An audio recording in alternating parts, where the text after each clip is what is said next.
Hello friends, நம்ம இப்போ பார்க்க போகிறது வந்து ஜாகிரஃபியோட நெக்ஸ்ட் பார்ட்டு தான். பாக்ஸ் கொஸ்டின் தான் பார்க்க போகிறோம். ஃபஸ்ட்டு வந்து இந்தியாவில் இருக்கிற கனிமங்கள் மற்றும் அதனோட தொடர்புடைய அமைப்புகள். இந்தியாவில் இருக்கிற கனிமங்கள் மற்றும் அதோட தொடர்புடைய அமைப்புகள் என்னன்னு பார்த்தோம்னா, இந்திய நிலவியல் கள ஆய்வு நிறுவனத்தோட தலைமையிடம் எங்கே இருக்குன்னா கொல்கத்தா. இந்திய நிலவியல் கள ஆய்வு நிறுவனத்தின் தலைமையிடம் எங்கே இருக்குன்னா கொல்கத்தா. இந்திய சுரங்க பணியகம் எங்கே இருக்குன்னா நாக்பூர். இந்திய சுரங்க பணியகம் எங்கே இருக்குது? நாக்பூர். அடுத்து வந்து இரும்பு சாரா தொழில்நுட்ப மேம்பாட்டு மையம் ஹைதராபாத். இரும்பு சாரா தொழில்நுட்ப மேம்பாட்டு மையம் ஹைதராபாத். இந்தியாவில் உள்ள சுரங்கங்கள் மற்றும் கனிமங்களோட நிர்வாகத்திற்கான பொறுப்பு சுரங்கப்பணி அமைச்சகத்திடம் உள்ளது. இந்தியாவில் உள்ள சுரங்கம் கனிமம் அதோட நிர்வாகத்திற்கான பொறுப்பு யார்கிட்ட இருக்குன்னா சுரங்கப்பணி அமைச்சகத்திடம் இருக்குது. அதுக்கு ஒரு சட்டம் இருக்குது, மேம்பாடு மற்றும் ஒழுங்குமுறை சட்டம் 1957. 1957 மேம்பாடு மற்றும் ஒழுங்குமுறை சட்டம் 1957. பாறை மற்றும் கனிமங்கள்லேருந்து இரும்பு தாதுக்கள் பெறப்படுகின்றன. எதில் இருந்துன்னா இரும்பு தாதுக்கள், பாறையும் கனிமங்கள்லேருந்து இரும்பு தாதுக்கள் பெறப்படுகின்றன. இரும்பு தாதுக்களில் எது அதிகமாக இருக்குன்னா இரும்பு ஆக்சைடுகள் அதிகமாக உள்ளன. இது வந்து அடர் சாம்பல், வெளிர் மஞ்சள், அடர் ஊதா நிறங்களில் இருந்து பழுப்பு கலந்த ஆரஞ்சு நிறம் வரை பல நிறங்களில் காணப்படுகிறது. நல்லா ஞாபகம். பாறை கனிமங்கள்லேருந்து நமக்கு இரும்பு தாதுக்கள் பெறப்படுகின்றன. இரும்பு தாதுக்களில் இரும்பு ஆக்சைடுகள் அதிகம் உள்ளது. இது வந்து அடர் சாம்பல், வெளிர் மஞ்சள், அடர் ஊதா நிறங்கள்ல இருந்து பழுப்பு கலந்த ஆரஞ்சு நிறம் வரை பல நிறங்களில் காணப்படுகிறது. இரும்பு தாது கீழ்கண்ட வடிவங்களில் காணப்படுகிறது. Magnetite, hematite, goethite, limonite, siderite. Magnetite, hematite, goethite, limonite, siderite. Magnetite, hematite, goethite, limonite, siderite. மேக்னடைட்னா 72.4%. அடுத்து ஹேமடைட்னா 69.9%. கோதைட்னா 62.9%. லெமனைட்னா வந்து 55%. சிடரைட் வந்து 48.2%. மேக்னடைட் வந்து 72.4%. ஹேமடைட் வந்து 69.9%. கோதைட் வந்து 62.9%. லெமனைட் வந்து 55%. சிடரைட் வந்து 48.2%. நாக்பூரை தலைமையிடமாக கொண்டு இந்திய மாங்கனீசு தாது நிறுவனம் 50% மாங்கனீசை உற்பத்தி செஞ்சு உலக சந்தை மதிப்பில் முதன்மையாக திகழ்கிறது. இந்திய மாங்கனீசு தாது நிறுவனம் அது ஹெட் குவார்ட்டர் எங்கன்னு பார்த்தோம்னா நாக்பூர். 50% மாங்கனீசை உற்பத்தி செய்து உலக சந்தை மதிப்பீட்டில் முதன்மையாக திகழ்கிறது. MOIL, மேங்கனீஸ் ஓர் இந்தியா லிமிடெட். மேங்கனீஸ் ஓர் இந்தியா லிமிடெட்.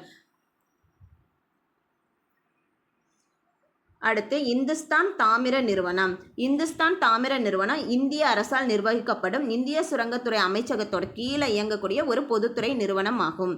இந்துஸ்தான் தாமிர நிறுவனம் இந்திய அரசால் நிர்வகிக்கப்படும் இந்திய சுரங்கத்துறை அமைச்சகத்தின் கீழ் இயங்கக்கூடிய பொதுத்துறை நிறுவனமாகும். தாதுக்களை அகழ்ந்தெடுத்தல், அதோட பயன்பாடு, உருக்குதல், சுத்திகரித்தல், கம்பிகள் உற்பத்தி போன்ற பல்வேறு செயல்பாடுகளில் ஒருங்கிணைந்து செயல்படும் நிறுவனமாக விளங்குகிறது. இந்துஸ்தான் தாமிர நிறுவனம் யாரால் நிர்வகிக்கப்படுகிறதுனா இந்திய அரசால். இது யாருக்கு, எந்த அமைச்சகத்துக்கு கீழே இருக்குன்னா இந்திய சுரங்கத்துறை அமைச்சகத்தின் கீழே இயங்குகிறது. இது ஒரு பொதுத்துறை நிறுவனம்.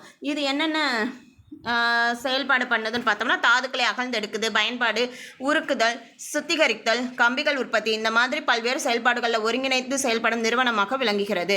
அடுத்த நல்கோ அப்படின்றது என்னன்னா தேசிய அலுமினிய நிறுவனம். தேசிய அலுமினியம் நிறுவனம் அது எப்போ கொண்டு வந்தாங்கன்னா 1981 ஸ்டார்ட் பண்ணாங்க. இதோட மையம் வந்து ஒடிசா மாநிலத்தில் அஞ்சுல் டாமன் சோடி போன்ற இடங்களில் இருக்குது. இதுவுமே வந்து இந்திய சுரங்கத்துறை அமைச்சகத்தின் கீழ் 1981 பொதுத்துறை நிறுவனமாக உருவாக்கப்பட்டது. நல்கோ வந்து நேஷ்னல் அலுமினியம் கார்ப்பரேஷன், தேசிய அலுமினிய நிறுவனம் 1981 தொடங்கப்பட்டது. இதோட மையங்கள் எங்கன்னா ஒடிசால அஞ்சுல் டாமன் சோடி போன்ற இடங்களில் இருக்குது. இது எந்த அமைச்சகத்துக்கு கீழே இருக்குன்னா இந்திய சுரங்கத்துறை அமைச்சகத்தின் கீழ் 1981 பொதுத்துறை நிறுவனமாக உருவாக்கப்பட்டது. பாக்சைட் அப்படின்றது என்னன்னா அலுமினியத்தோட ஒரு வகையான ஆக்சைடு. பாக்சைட் அப்படின்றது என்னன்னா அலுமினியத்தோட ஒரு வகையான ஆக்சைடு. இது வந்து ஒரு பிரெஞ்சு வார்த்தையான லீபாக்ஸ் அப்படின்ற வார்த்தையிலிருந்து பெறப்பட்டது. பாக்சைட் அப்படின்றது என்னன்னா அலுமினியத்தோட ஒரு வகையான ஆக்சைடு. இது பிரெஞ்சு வார்த்தையான லீபாக்ஸ் அப்படின்ற வார்த்தையிலிருந்து பெறப்பட்டது. இந்திய அரசால் நிர்வகிக்கப்படும் இந்திய நிலக்கரி நிறுவனம் மேற்கு வங்கத்தில் இருக்கிற கொல்கத்தாவை தலைமையிடமாக கொண்டு செயல்படுகிறது. இந்திய அரசால் அதாவது இந்திய நிலக்கரி நிறுவனம் இந்திய அரசால் நிர்வகிக்கப்படுகிறது. இதோட ஹெட் குவார்ட்டர் எங்கே இருக்குன்னா மேற்கு வங்கத்தில் இருக்கிற கொல்கத்தாவில் தான் இருக்குது. இதோட கிளைகள் வந்து தன்பாந்த், ராஞ்சி, பிலாஸ்பூர், நாக்பூர், சம்பல்பூர், கோத்தகுடம், அசன்சால் ஆகிய இடங்களில் இருக்குது. இது உலக அளவில் அதிக நிலக்கரி உற்பத்தி செய்யும் நிறுவனம். அதோட கிளைகள் எங்கெங்கே இருக்குன்னா தன்பாத், ராஞ்சி, பிலாஸ்பூர், நாக்பூர், அடுத்து சம்பல்பூர், கோத்தகுடம், அசன்சால் ஆகிய இடங்களில் உள்ளன. இது உலக அளவில் நிலக்கரி உற்பத்தி செய்யும் நிறுவனம் ஆகும். அடுத்து வந்து பெட்ரோலியம் மற்றும் இயற்கை எரிவாயு அமைச்சகம் MOP அண்ட் NG. MOPனா ministry of petroleum and natural gas. இது இந்திய அரசாங்கத்தின் கீழ் இயங்கும் ஒரு அமைச்சகமாகும். இவ்வமைச்சகம் வந்து ஆய்வு செய்கிறது, உற்பத்தி, சுத்திகரித்தல், அடுத்த விநியோகம், ஏற்றுமதி, இறக்குமதி, எண்ணெய் பாதுகாப்பு, இயற்கை எரிவாயு, பெட்ரோலிய உற்பத்தி பொருள் இதுக்கெல்லாம் பொறுப்பு ஏற்கிறது. அடுத்து வந்து நம்ம மேற்கு கடற்கரைக்கு அருகில் இருக்கிற எண்ணெய் வயல்கள், கிழக்கு கடற்கரைக்கு அருகில் உள்ள எண்ணெய் வயல்கள் 2 கொடுத்துருக்காங்க. ஃபஸ்ட்டு மேற்கு கடற்கரை பார்த்தோம்னா ஃபஸ்ட்டு வந்து மும்பை ஹை, இதுதான் 65% மிகப்பெரியது. அடுத்து குஜராத் கடற்கரை வந்து 2வது பெரியது. பேசன் எண்ணெய் வயல் வந்து அடுத்து 3வது வந்து பேசன் எண்ணெய் வயல். அடுத்து வந்து அலியாபத் எண்ணெய் வயல். 5வது வந்து அங்கலேஸ்வர். அடுத்து காம்பே, லூனி பகுதிகள், அகமதாபாத், கலோல் பகுதி. மும்பை ஹை எண்ணெய் வயல் வந்து 65% மிகப்பெரியது. மும்பை ஹை எண்ணெய் வயல் வந்து 65% மிக பெரியது. குஜராத் கடற்கரை வந்து 2nd லார்ஜஸ்ட்டு. பேசன் எண்ணெய் வயல். அடுத்து வந்து ஆலியாபத் எண்ணெய் வயல், அங்கலேஸ்வர், காம்பே, லூனி பகுதிகள், அகமதாபாத், கலோல் பகுதி. அடுத்து கிழக்கு பகுதியில் கடற்கரைக்கு அருகில் உள்ள எண்ணெய் வயல்கள். ஃபஸ்ட்டு வந்து பிரம்மபுத்திரா பள்ளத்தாக்கு. அது எங்கே இருக்குன்னா வந்து அசாம் மாவட்டத்தில் திரிபுரார், சில்சாகர் அந்த மாவட்டங்கள்லாம் இருக்குது. பிரம்மபுத்திரா பள்ளத்தாக்கு. அடுத்து திக்பாய் எண்ணெய் வயல் தான் வந்து நாட்டின் மிக பழமையான எண்ணெய் வயல் எதுன்னு கேட்பாங்க. திக்பாய் எண்ணெய் வயல். நாகர்காட்டியா அடுத்து 3வது வந்து நாகர்காட்டியா எண்ணெய் வயல். அடுத்து மோரான் ஹக்ரிஜன் எண்ணெய் வயல். மோரான் ஹக்ரிஜன் எண்ணெய் வயல். அடுத்து வந்து ருத்ராசாகர் லாபா எண்ணெய் வயல்கள் அசாம் மாநிலத்தில் சிப்சாகர் மாவட்டத்தில் இருக்குது. அடுத்து வந்து சர்மா பள்ளத்தாக்கு. சர்மா பள்ளத்தாக்கு வந்து பதர்பூர், மாசிம்பூர், பதாரியா. அடுத்து அந்தமான் நிக்கோபோரோட உட்பகுதிகள், மன்னார் வளைகுடா, பலேஸ்வர் கடற்கரை. ஃபஸ்ட்டு வந்து பிரம்மபுத்திரா பள்ளத்தாக்கு. அது எங்கே இருக்குதுன்னு பார்த்தோம்னா திப்ருகார், சில்சாகர் மாவட்டம், அசாமில் இருக்குது. திக்பாய் எண்ணெய் வயல் வந்து நாட்டோட மிக பழமையான எண்ணெய் வயல் எதுன்னு கேட்பாங்க. திக்பாய் எண்ணெய் வயல். நாகர்காட்டியா எண்ணெய் வயல் வந்து திக்பாய்க்கு தென்மேற்கு பகுதி. மோரான் ஹக்ரிஜன் எண்ணெய் வயல் வந்து நாகர்ஹாட்டியாவோட தென்மேற்கு பகுதி. அடுத்து வந்து ருத்ராசாகர் லாவா எண்ணெய் வயல்கள் எங்கே இருக்குன்னா அசாம் மாநிலத்தில் சிப்சாகர் மாவட்டத்தில் இருக்குது. சர்மா பள்ளத்தாக்கு வந்து பதர்பூர், மாசிம்பூர், பதாரியா. அந்தமான் நிக்கோபாரோட உட்பகுதியிலையும் மன்னார் வளைகுடா, பலேஸ்வர் கடற்கரை இந்த பகுதிகள்லாம் இருக்குது. அடுத்து வந்து கெயில் நிறுவனம். GAIL கெயில் நிறுவனம் வந்து இந்திய இயற்கை எரிவாயு நிறுவனமாகும். இது மாநில அரசாங்கத்தால் மாநில அரசாங்கத்தால் நிர்வகிக்கப்படும் ஒரு நிறுவனம். அப்போ கெயில் நிறுவனம் வந்து இந்திய இயற்கை எரிவாயு நிறுவனம். இது வந்து யாரால் நிர்வகிக்கப்படுகிறதுனா மாநில அரசாங்கத்தால் நிர்வகிக்கப்படுகிறது. இது வந்து இயற்கை எரிவாயு உற்பத்தி மற்றும் விநியோகம் செய்யும் நிறுவனங்களில் ஒரு மிகப்பெரிய நிறுவனமாகும். இதோட ஹெட் குவார்ட்டர் எங்கே இருக்குன்னா புதுடெல்லியில் இருக்குது. இந்நிறுவனம் வந்து இயற்கை எரிவாயு, திரவ நீர் கரிமம், திரவ பெட்ரோலிய எரிவாயு, பெட்ரோலிய வேதிப்பொருட்கள், நகர எரிவாயு விநியோகம், அகழாய்வு மற்றும் மின் உற்பத்தி ஆகிய பிரிவுகளை கையாள்கிறது. கெயில் நிறுவனம் வந்து இந்திய இயற்கை எரிவாயு நிறுவனம் தான் கெயில் நிறுவனம். இது யாரால் நிர்வகிக்கப்படுகிறதுன்னு பார்த்தோம்னா மாநில அரசாங்கத்தால் நிர்வகிக்கப்படுகிறது. இது வந்து இயற்கை எரிவாயு உற்பத்தி மற்றும் விநியோகம் செய்யும் நிறுவனங்களில் ஒரு மிகப்பெரிய நிறுவனம். இதோட ஹெட் குவார்ட்டர் எங்கே இருக்குன்னு பார்த்தோம்னா புதுடெல்லி. இது வந்து இயற்கை எரிவாயு, நீர்ம கரிமம், திரவ பெட்ரோலிய எரிவாயு, பெட்ரோலிய வேதிப்பொருட்கள், நகர எரிவாயு விநியோகம், அகழாய்வு மற்றும் மின் உற்பத்தி ஆகிய பிரிவுகளை கையாளுகிறது. அடுத்து வந்து அழுத்தப்பட்ட இயற்கை எரிவாயு GNG அப்படின்றது என்னென்னா அதிக அழுத்தத்துடன் அடைக்கப்பட்ட மீத்தேன். GNGனா வந்து அதிக அழுத்தத்தோட அடைக்கப்பட்ட மீத்தேன். அமுக்கப்பட்ட இயற்கை எரிவாயு அப்படின்றது என்னென்னா பெட்ரோல், டீசல், திரவ பெட்ரோலிய எரிவாயு ஆகியவற்றிற்கு பதிலாக பயன்படுத்தக்கூடிய ஒரு எரிபொருளாகும். பெட்ரோல், டீசல், அதே மாதிரி திரவ பெட்ரோலிய எரிவாயுக்கு இதுக்கெல்லாம் பதிலாக பயன்படுத்தக்கூடிய ஒரு எரிபொருள்னா CNG அமுக்கப்பட்ட இயற்கை எரிவாயு. நல்லா அதிக அழுத்தத்தோடு அமைக்கப்பட்ட மீத்தேன் தான் CNGன்னு சொல்கிறோம். இது காற்றை விட ரொம்ப லேசாக இருக்கும். அதிவேகமாக பரவும் தன்மை கொண்டதால் விரைவில் மறைந்து விடுகிறது. இதனால் மற்ற எரிபொருட்களை விட ஆபத்து ரொம்ப கம்மியாக இருக்கும். விவசாய கழிவுகள்லேருந்து எடுக்கப்படும் உயிரிவாயு வந்து புதுடெல்லி, அகமதாபாத், மும்பை, பூனே, கொல்கத்தா, லக்னோ, கான்பூர், வாரணாசி போன்ற நகரங்களில் வாகனங்களுக்கு பயன்படுத்துவது அதிகரித்து வருகிறது. அமுக்கப்பட்ட இயற்கை எரிவாயு சிஎன்ஜி கேஸ் வந்து அமுக்கப்பட்ட இயற்கை எரிவாயு, அதிக அழுத்தத்துடன் அடைக்கப்பட்ட மீத்தேன் தான் இது சிஎன்ஜி கேஸு. இது வந்து பெட்ரோல், டீசல், திரவ பெட்ரோலிய எரிவாயு இதுக்கு பதிலாக பயன்படுத்தக்கூடிய ஒரு எரிபொருள். இது வந்து ரொம்ப காற்றை விட ரொம்ப லேசாக இருக்கும், அதிவேகமாக பரவும் தன்மை கொண்டனால விரைவில் மறைந்து விடுகிறது. இதனால் மற்ற எரிபொருட்களை விட ஆபத்து குறைவானதாகும். விவசாய கழிவுகள்லேருந்து எடுக்கப்படும் உயிர்வாயு புதுடெல்லி, அகமதாபாத், மும்பை, பூனே, கொல்கத்தா, லக்னோ, கான்பூர், வாரணாசி போன்ற நகரங்களில் வாகனங்களுக்கு பயன்படுத்துவது அதிகரித்து வருகிறது. அடுத்து இந்திய தேசிய நீர் மின்சக்தி நிறுவனம் எங்கே இருக்குன்னா பரிதாபாத். இந்திய தேசிய நீர் மின்சக்தி நிறுவனம் NHPC எங்கே இருக்குன்னா ஃபரிதாபாத். இந்திய தேசிய நீர் மின்சக்தி நிறுவனம் எங்கே இருக்குன்னா ஃபரிதாபாத். அடுத்து இந்திய அணு மின்சக்தி நிறுவனம் NPCIL. இந்திய அணு மின்சக்தி நிறுவனம் இந்தியாவோட ஒரு பொதுத்துறை நிறுவனம். இதோட ஹெட் குவார்ட்டர் எங்கே இருக்குன்னா மகாராஷ்டிரா மாநிலத்தில் இருக்கிற மும்பை.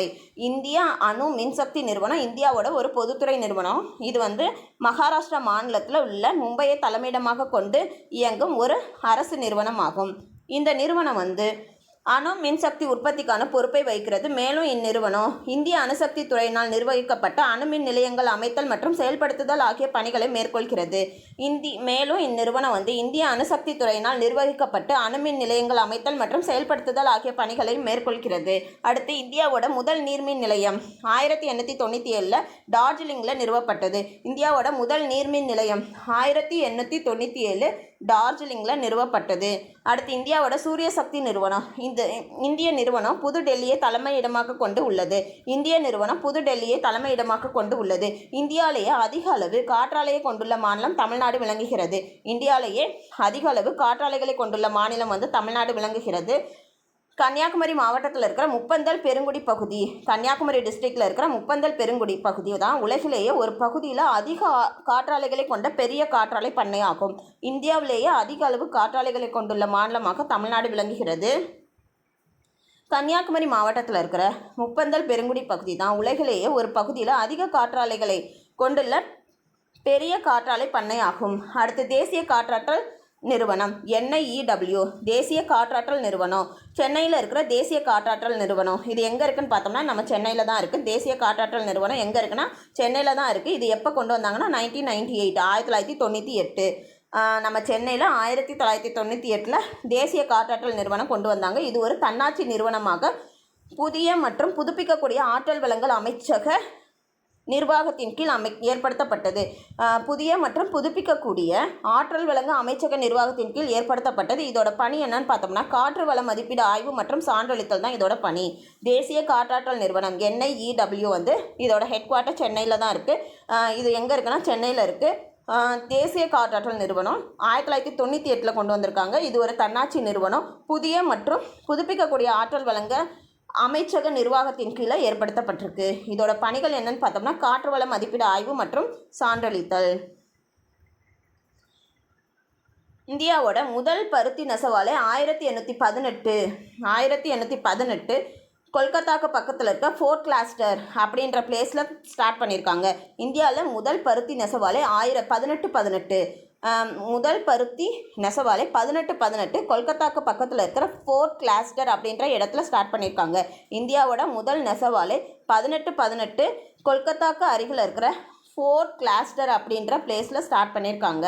அடுத்து போதுமான காற்றோட்ட வசதி அற்ற இடங்களில் வேலை செய்யும் பஞ்சாலை தொழிலாளர்கள் பஞ்சு நுண்துகள்களால் பைசினோசிஸ் அப்படின்னு எனப்படும் பழுப்பு நுரையீரல் நோயினால் அதிகமாக பாதிக்கப்படுகின்றன. போதுமான காற்றோட வசதி இல்லாத இடங்களில் வேலை செய்கிற பஞ்சாலை தொழிலாளர்கள் வந்து பஞ்சு நுண்துகள்களால் அதாவது பைசினோசிஸ் அப்படின்ற பழுப்பு நுரையீரல் நோயினால் பாதிக்கப்படுகின்றன. அப்படின்னா மண்டே ஃபீவர்னு சொல்கிறாங்க. பழுப்பு நுரையீரல் நோய்க்கு இன்னொரு பேர் வந்து மண்டே ஃபீவர். பருத்தி இலையிலிருந்து விதைகளை பிரித்தெடுக்கும் முறைக்கு ஜின்னிங் என்று பெயர். பருத்தி இலையிலிருந்து விதைகளை பிரித்தெடுக்கும் முறைக்கு என்ன பேர்னா ஜின்னிங். பருத்தி இலையிலிருந்து விதைகளை பிரித்தெடுக்கும் முறைக்கு வந்து ஜின்னிங் என்று பெயர். அடுத்து வந்து தேசிய சணல் வாரியத்தோட தலைமையகம் எங்கே இருக்குன்னா கொல்கத்தாவில் அமைஞ்சிருக்கு. தேசிய சணல் வாரியத்தின் தலைமையகம் எங்கே அமைந்துள்ளதுன்னா கொல்கத்தா. அடுத்து மத்திய பட்டு ஆராய்ச்சி தொழில்நுட்ப நிறுவனம். மத்திய பட்டு ஆராய்ச்சி தொழில்நுட்ப நிறுவனம் இந்தியாவில் இருக்கிற மத்திய பட்டு ஆராய்ச்சி தொழில்நுட்ப நிறுவனம் பட்டு வளர்ப்பு மற்றும் தொழில்நுட்ப சார்ந்த ஆராய்ச்சிக்கென நிறுவப்பட்ட ஒரு நிறுவனம். இந்நிறுவனம் பெங்களூருவை தலைமையிடமாக கொண்டு இந்திய அரசாங்கத்தோட மத்திய பட்டு வளர்ப்பு வாரியத்தால் 1983ஆம் ஆண்டு ஸ்டார்ட் பண்ணியிருக்காங்க. 1983ஆம் ஆண்டு ஸ்டார்ட் பண்ணியிருக்காங்க. மத்திய பட்டு ஆராய்ச்சி தொழில்நுட்ப நிறுவனம் CSTRI. மத்திய பட்டு ஆராய்ச்சி தொழில்நுட்ப நிறுவனம் CSTRI இந்தியாவில் இருக்கிற மத்திய பட்டு ஆராய்ச்சி தொழில்நுட்ப நிறுவனம் பட்டு வளர்ப்பு மற்றும் தொழில்நுட்பம் சார்ந்த ஆராய்ச்சிக்கென நிறுவப்பட்ட ஒரு நிறுவனம். பட்டு வளர்ப்பு மற்றும் தொழில்நுட்ப சார்ந்த ஆராய்ச்சிக்கென நிறுவப்பட்ட நிறுவனம் தான் இந்தியாவில் இருக்கிற மத்திய பட்டு ஆராய்ச்சி தொழில்நுட்ப நிறுவனம் CSTRI. இந்நிறுவனம் எங்கே பெங்களூருவை தலைமையிடமாக வச்சிருக்கு. இந்திய அரசாங்கத்தோட மத்திய பட்டு வளர்ப்பு வாரியத்தால் எப்போ ஸ்டார்ட் பண்ணியிருப்பாங்கன்னா 1983.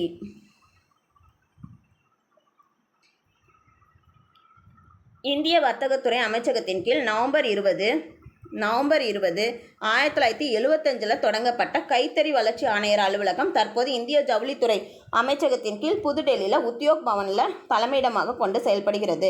அதாவது இந்திய வர்த்தகத்துறை அமைச்சகத்துக்கு கீழே நவம்பர் 20, 1975 ஸ்டார்ட் பண்ணியிருக்க கைத்தறி வளர்ச்சி ஆணையர் அலுவலகம் தற்போது இந்திய ஜவுளித்துறை அமைச்சகத்தின் கீழ் புதுடெல்லியில் இருக்கிற உத்தியோக் பவனில் தலைமையிடமாக கொண்டு செயல்படுகிறது. அடுத்து இந்தியாவோட முதல் காகித தொழிற்சாலை எங்கே இருக்குன்னு பார்த்தோம்னா 1812 மேற்கு வங்கம் செராம்பூர் பிளேஸில் ஸ்டார்ட் பண்ணியிருக்காங்க. அடுத்து தேசிய செய்திகள் மற்றும் காகித ஆலைகள்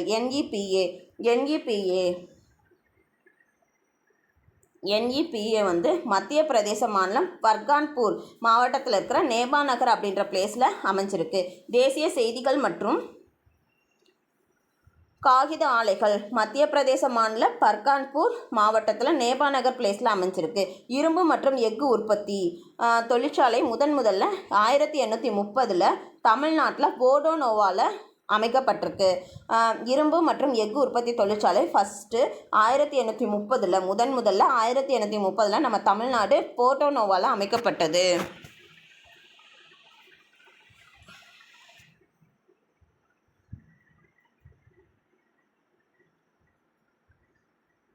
டாடா இரும்பு எஃகு நிறுவனம் டிஸ்கோ டாடா இரும்பு எஃகு நிறுவனம் அது எந்த பிளேஸில் எந்த மாநிலத்தில் இருக்குதுன்னு பார்த்தோம்னா ஜாம்ஷெட்பூர் ஜார்க்கண்ட். எப்போ நிறுவியிருக்காங்கன்னா 1911. இது என்ன உற்பத்தி பொருள் பண்ணுறாங்கன்னா தேனிரும்பு. டாடா இரும்பு எஃகு நிறுவனம் அதாவது டிஸ்கோ எந்த பிளேஸில் இருக்குன்னா ஜாம்ஷெட்பூர். அது எந்த மாநிலத்தில் இருக்குன்னா ஜார்க்கண்டு. இது நிறுவப்பட்ட ஆண்டு 1911. இது என்ன உற்பத்தி பொருட்கள் பண்ணியிருக்காங்கன்னா தேனிரும்பு. அடுத்து இந்தியா இரும்பு எஃகு நிறுவனம்னா IISCO. அது எந்த ஊரில் இருக்குன்னா மேற்கு வங்காளத்தில் பன்பூர், கிராப்பூர், குல்டி இந்த 3 பிளேசஸில் இருக்குது. 1872. இது என்ன உற்பத்தி பண்ணுதுன்னா தேனிரும்பு கச்சா எஃகு. அடுத்து விஸ்வேஸ்வரையா இரும்பு எஃகு நிறுவனம் VISL. இது எங்கே இருக்குன்னா கர்நாடகாவில் பத்ராவதி அப்படின்ற பிளேஸில் இருக்குது. 1923ஆம் ஆண்டு ஸ்டார்ட் பண்ணியிருக்காங்க. கலப்பு தேனிரும்பு மற்றும் கடல்பாசி எஃகு. அடுத்து இந்துஸ்தான் எஃகு நிறுவனம் ரஷ்யா உதவியோட பிலாய் சத்தீஸ்கர் 1957 ரயில்வே மற்றும் கப்பல் கட்டும் உபகரணங்கள். அடுத்து இந்துஸ்தான் எஃகு நிறுவனம் ஜெர்மனியோட தொழில்நுட்ப உதவியோட ரூர்கேலா ஒடிசாவில் 1886 வெப்ப மற்றும் குளிர்ந்த உருளை தகடுகள் மின்முலாம் பூசப்பட்ட தகடுகள் மற்றும் மின்சாதன தகடுகள் அதெல்லாம் உற்பத்தி பண்ணுறாங்க. இந்துஸ்தான் எஃகு நிறுவனம் இங்கிலாந்து தொழில்நுட்ப உதவியோட துர்காப்பூர் மேற்கு வங்காளத்தில் இருக்குது. 1963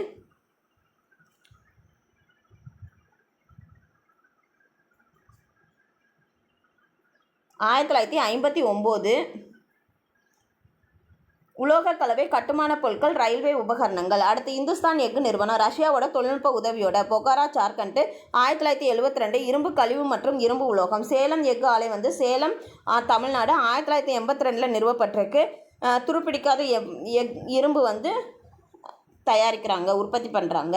விஜயநகர் எஃகு ஆலை டோர்னகல் கர்நாடகா 1884 நீண்ட மற்றும் பட்டை எஃகுகள். விசாகப்பட்டினம் எஃகு ஆலை விசாகப்பட்டினம் ஆந்திர பிரதேசம் 1881 வெப்ப உலோகம். அடுத்து பிரதான வாகன தொழிற்சாலைகளும் அதனை சார்ந்த தொழிற்சாலைகளும் சென்னையை சுற்றி இருக்கிற பகுதியில் இருக்கிறனால சென்னை வந்து ஏசியாவோட டெட்ராய்டு என்று அழைக்கப்படுகிறது. அடுத்து வந்து இந்தியாவில் உற்பத்தி செய்யும் திட்டம் தான் மேக் இன் இந்தியா. இது வந்து 2004 கிடையாது, 2014ஆம் ஆண்டு தொடங்கப்பட்டது. இதன் முக்கிய நோக்கம் வந்து உலக வரைபடத்தில் இந்தியாவை ஒரு சிறந்த தொழிலக உற்பத்தி மையமாக காண்பிப்பது.